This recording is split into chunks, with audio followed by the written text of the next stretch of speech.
everybody, I'm Tom Vasel, and welcome back to Board Game Breakfast. We're back! Well, actually, if you can try to figure this out, in a sense, I've recorded this a week ago, but we're probably back. Yeah, we are. Thanks for giving us a chance to take a break here, but we're going to have a lot of videos. We're going full blast into this week. This episode is sponsored by Pandasaurus Games, who makes games like Gods Love Dinosaurs and Tammany Hall. In fact, we have a contest in this particular episode for Tammany Hall. 3 copies for people in North America. All you have to do is email us at contest@dicetower.com, and in the subject line put the word Hall, H-A-L-L, and then your address in the description, and we'll pick 3 random winners to win that. This week, their new Kickstarter, Dinosaur World, the sequel to Dinosaur Island, goes live, and Ella from the Dice Tower here will be doing a preview video for that, so keep an eye out for that. Alrighty, well, I got live Q&A today coming up at noon. We got videos going up all this week. We got crowd surfing on Wednesday and Board Game Breakfast on Thursday, a top 10, all kinds of cool stuff. So stay tuned for that. But let's get started with this episode. Here we go.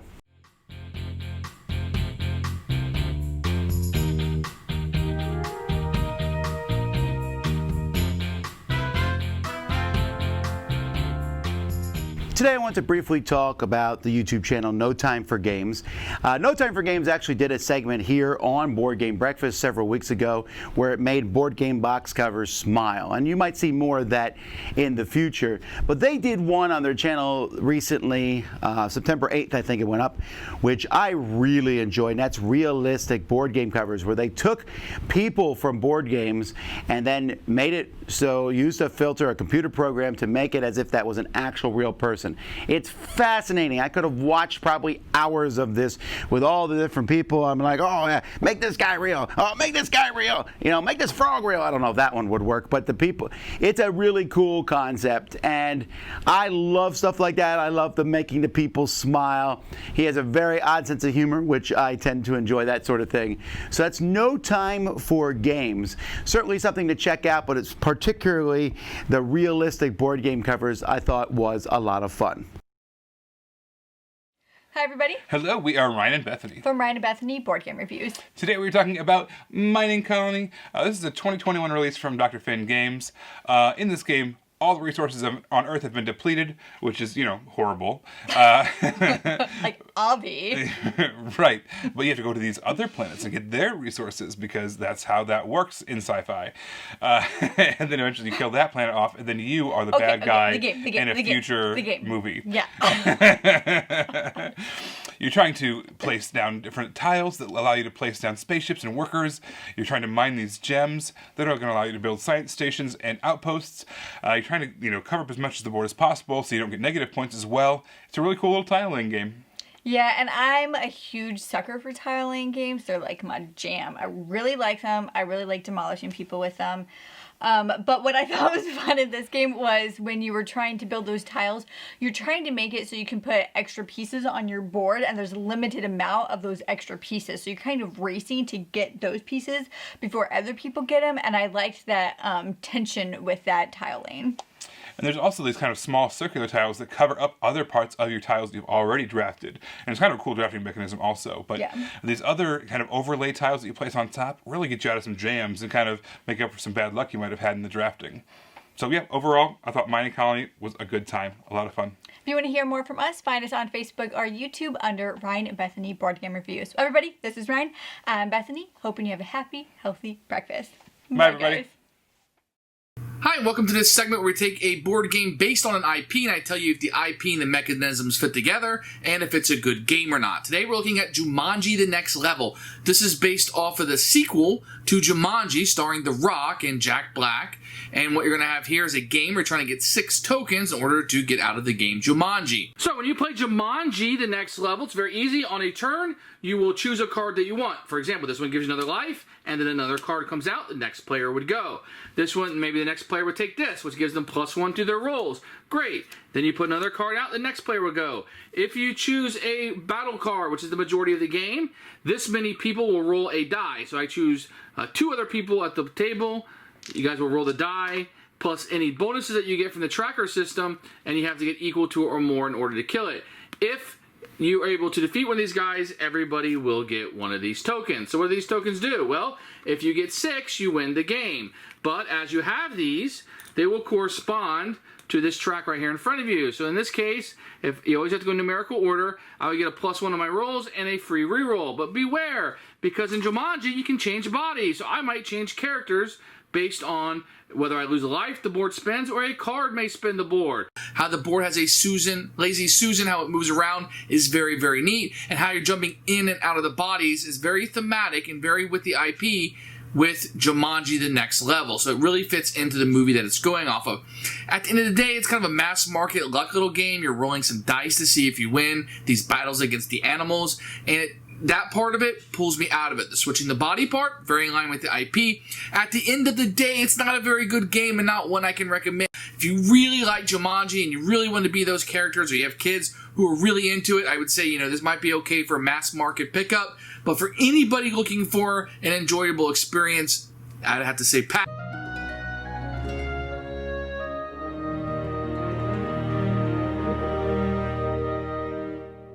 Today we're taking a look at Talisman Sabre Terrain. Now this is really, really expensive stuff, all right? This is to be used with any dungeon, of course, but very clearly there's a lot of Gloomhaven in here. Now, I've looked online. You can go look at their website if you want to get the stuff, especially if it's pre-painted and all. It's going to be very pricey. I think this stuff looks fantastic.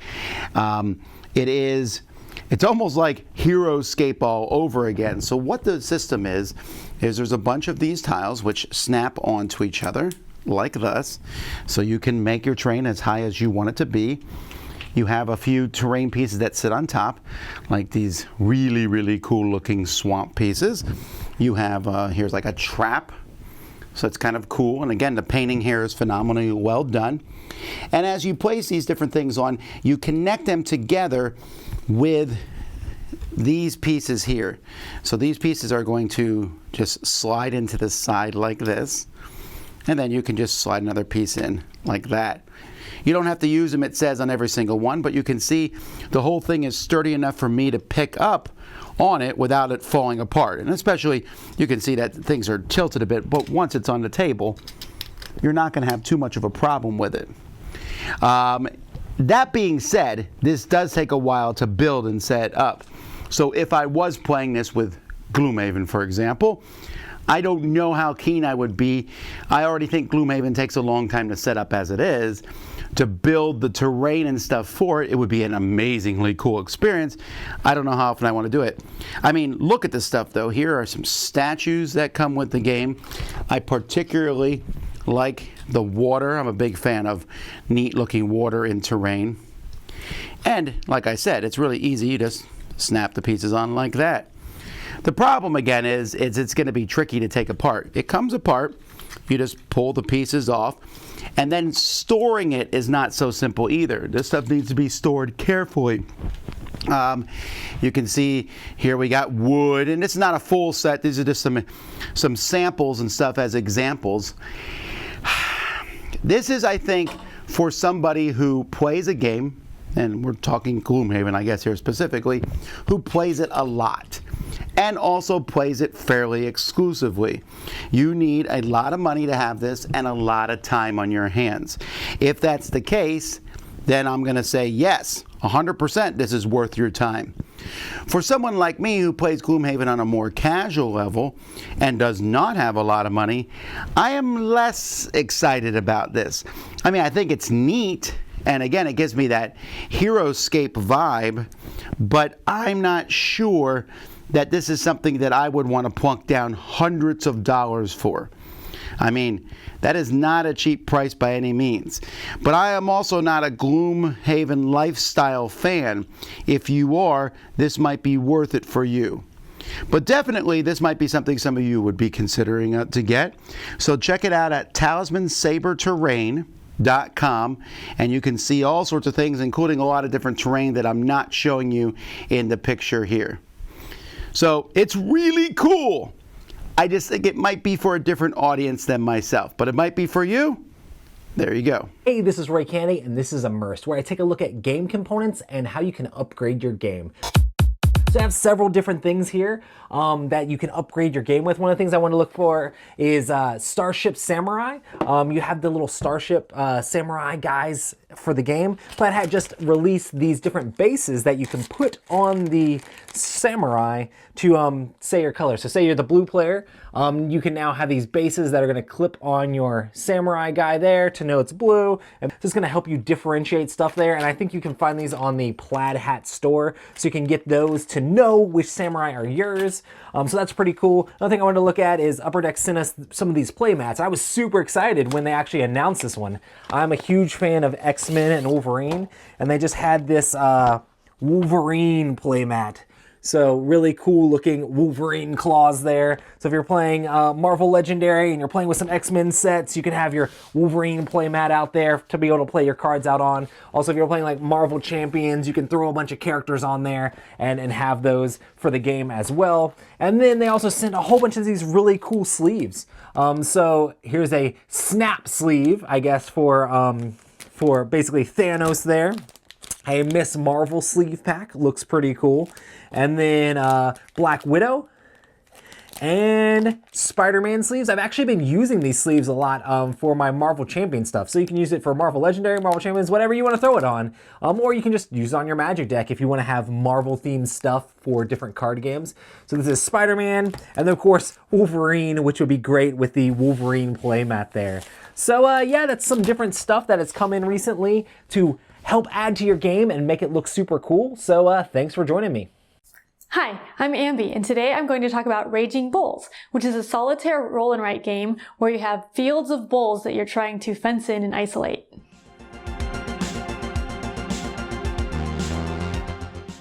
In Raging Bulls, you're going to have 4 different grid-shaped fields, and at the beginning, you're going to have bulls in each of them, and bulls are signified by dots in the intersections of the grid.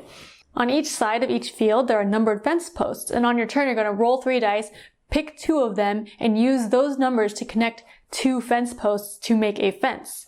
The goal is to draw a bunch of these fences, which are straight lines, and as the fences connect and intersect, they will go around the bulls and isolate them. So you want each bull to be in its own little fence area. But the hard part is that once you use a fence post, you can't use it again unless you roll doubles or triples. And once you've used the fence post twice, you can't ever use it again. So as the game goes on and you draw more fences, there are fewer places that you can build a fence. And if you roll and you can't build a fence, then you get a penalty. Also, there are 4 fields in the game, and after you finish a field, you move on to the next one. Or if you decide not to finish the field because you think you won't be able to draw any more fences there, then you move on to the next one, but you can never go back. So there's a sort of a press your luck aspect there, where you're deciding whether you think you can get the right roll to score those bulls, or just skip and go to the next field before losing and running out of time. So it's a fun spatial game, planning out where you're going to put the fences to maximize the use of each fence for isolating the bulls. And it's also fun trying to press your luck to see if you can get a really specific roll to complete a field, or deciding that you're not really that lucky and you should just move on to the next field. So if you're looking for a fun, quick solo experience with a spatial aspect and some press your luck, then you can try out Raging Bulls. Bye!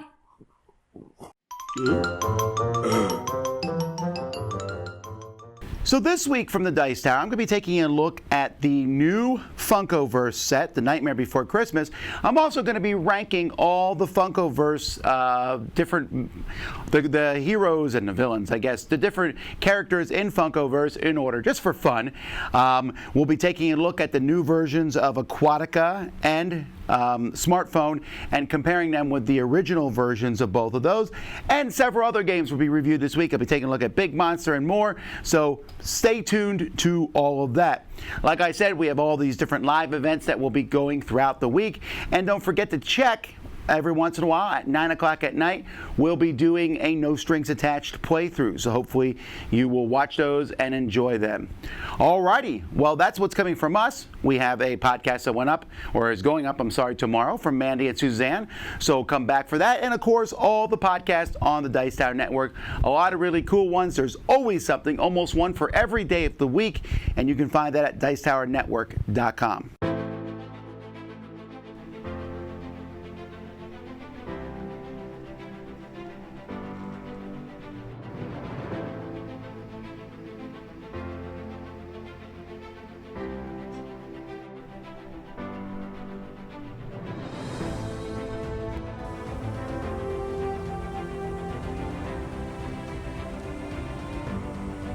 Hey everyone! Today on the plastic canvas we're turning the stormtroopers from Star Wars Imperial Assault from this into this in just 2 minutes.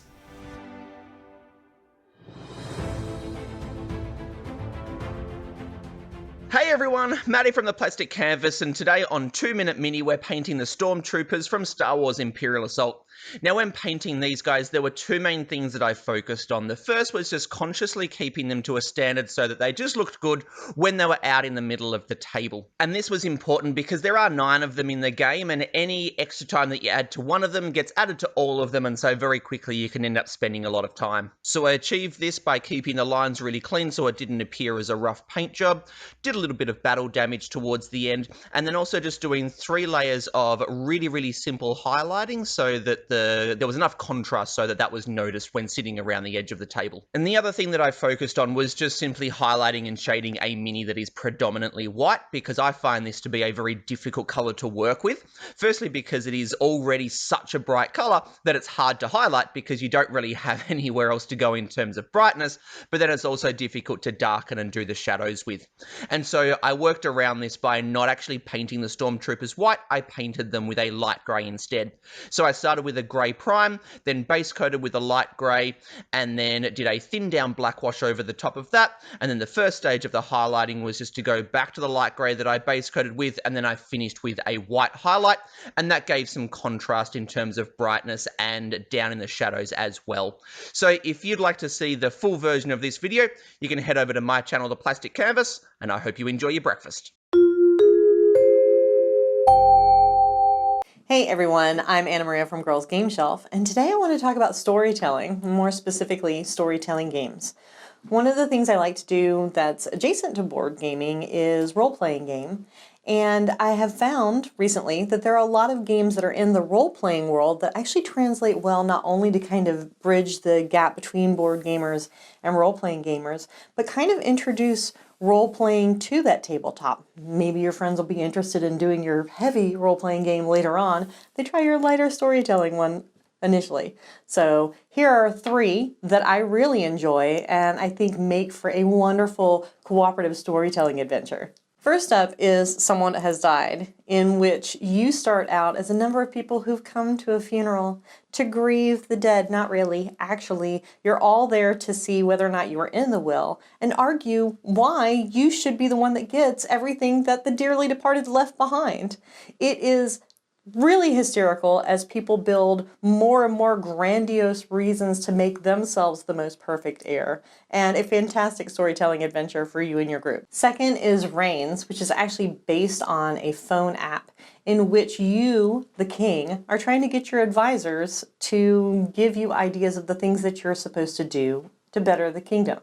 But the other players at the table, your advisors, have their own schemes and machinations that they wish to push forward. And so you have to start to balance whether or not it's truly good for the kingdom or only good for your advisor. And finally, there's And Then We Died, which is another death one now that I think about it, and that seems to be a theme, but that's okay. In this one, you're actually a ghost trying to determine what happened to you through the use of cards that have little word fragments on them. So everyone at the table is kind of pushing them around to form different words to try and tell different pieces of the story. It's a really interesting way of not just manipulating the cards, but giving each other ideas through wordplay. So those are 3 of my favorite storytelling games, but there are actually a ton of them out there. I'm interested to hear too if you have a favorite, and I'd love to see you drop it in the comments below. Thanks for watching. If you enjoyed the video, check us out on Girls Game Shelf, and we'll see you soon. Bye. Good morning everyone, I hope you're having a wonderful breakfast.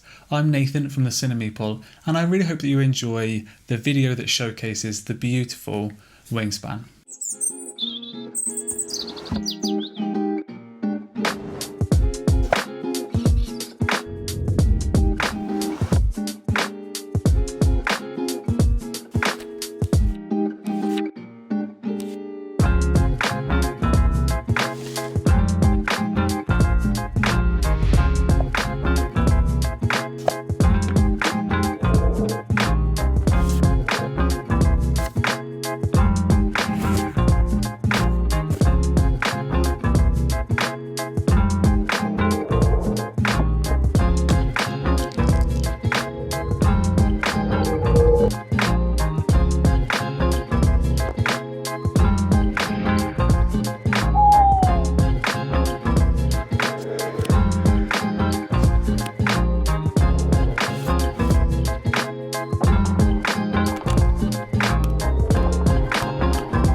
every year we do our best board games of the year. Now that's still several months away. In December we'll be talking about our favorite games, and then of course even farther than that, all the way out to July of next year, we give out the Dice Tower Awards for the best games of the year.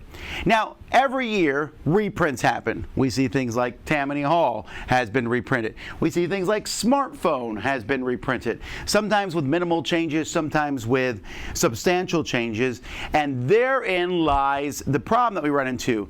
What can you consider as best game of the year? And this is something that we struggle with a lot on the Dice Tower. So let's take an example here from 2020. One of the biggest and most popular games of the year, of course, is Gloomhaven Jaws of the Lion. This is essentially another version of Gloomhaven. It's a shorter, easier version to get into, but it is pretty much Gloomhaven with a few things that are missing from the main Gloomhaven game. Can this be Game of the Year? Is that just, I mean, well, can Frosthaven be Game of the Year next year? You know, how do we handle things like that? In my opinion, Gloomhaven Jaws of the Lion is a 10 out of 10. I really like it. But I'm hesitant, and I won't, on my own personal list, consider it for Game of the Year because it is essentially the same as Gloomhaven, which is also a game I gave a 10 out of 10 to. So, I mean, maybe it could go in a special category. It's kind of an interesting subject. Now, when a game is completely reworked, that's trickier, or maybe a game was hard to get. Like, for example, we're considering The Crew to be a 2020 release, but it came out in 2019, but it was only out in German in 2019. The English version of The Crew didn't come out to this year, so that's kind of one standard we can set. But what if the initial version, there was only a couple hundred copies, and then it's out to everybody? And this is tricky, and honestly, no matter which one you pick, you're going to irritate somebody. So let's say there's only 500 copies of a game that come out in 2018.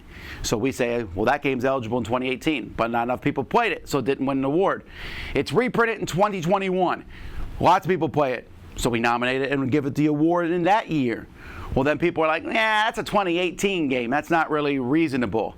And it's a tough call to make. At the end of the day, these are the calls that I'm going to make when it comes to the Dice Tower Awards. I don't vote on the Dice Tower Awards, but we have to draw lines somewhere. When it comes to my own personal list, well, I just kind of do what feels right to me, and it's not the who cares, best games of the year. But it certainly is something up for debate. So that's what I want to open it up for here in the YouTube comments, in the sense of, like, for example, let's talk about Gloomhaven Jaws of the Lion, whether you like it or not. Okay, let's say it doesn't matter if you like it or not, but let's say someone really does like it. Is that a legit pick for best game of the year? Or is it something, it's just the next section to a game that already exists?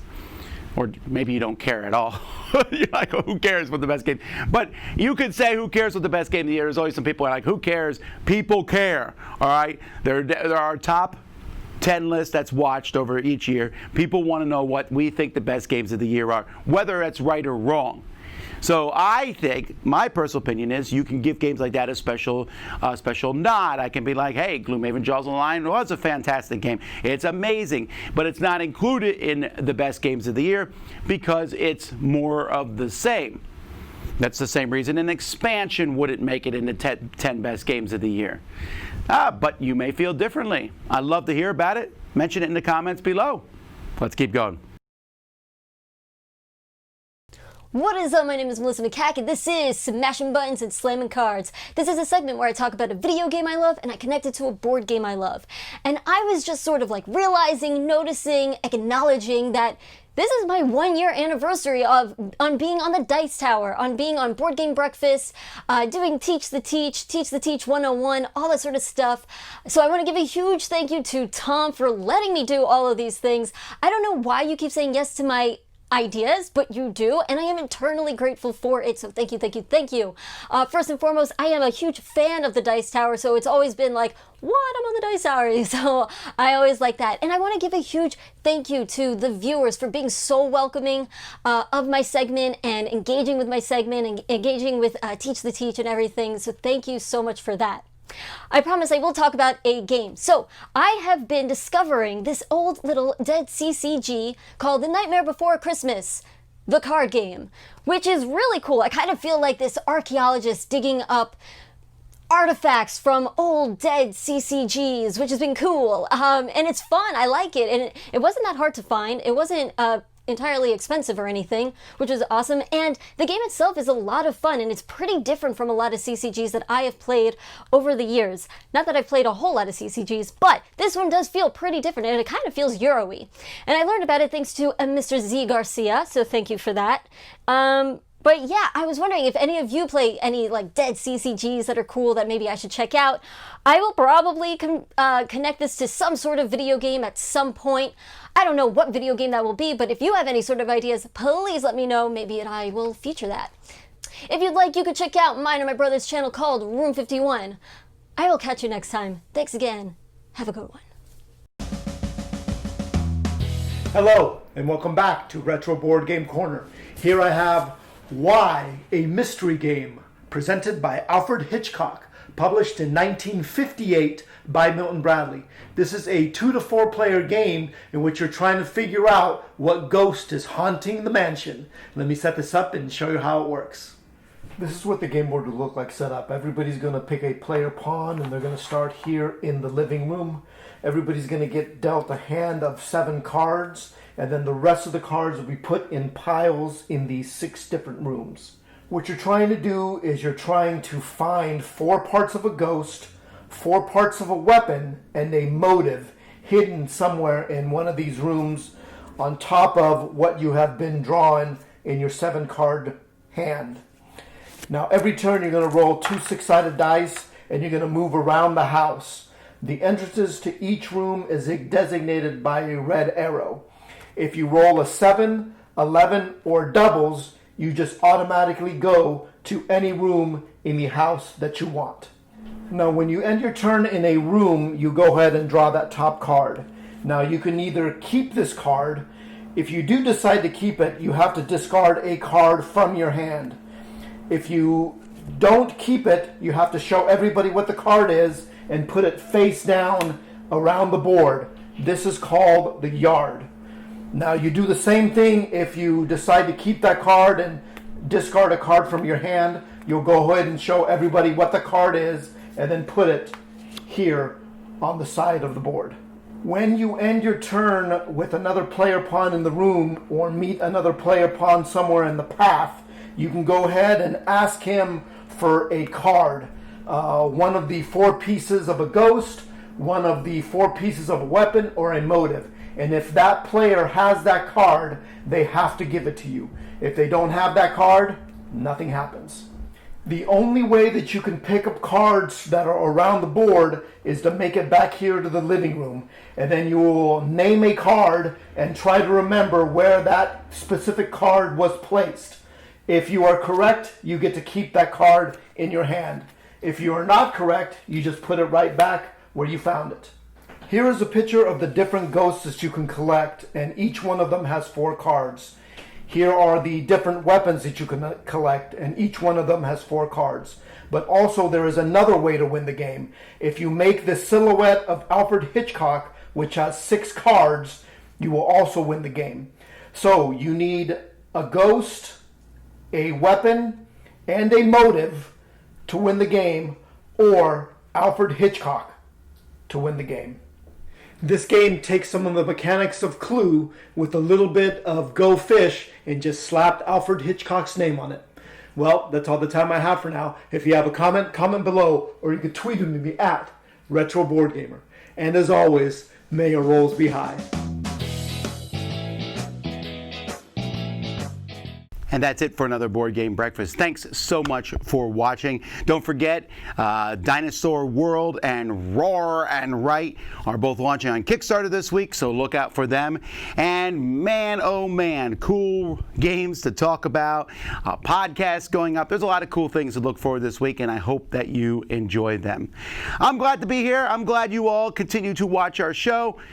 We always love feedback. Let us know what you think. Tell us in the forums at Board Game Geek and or our Facebook forums. We love to hear feedback on the show and how we can make it better and improve. Until next time, I'm Tom Vasel, and you've been watching Board Game Breakfast on the Dice Tower.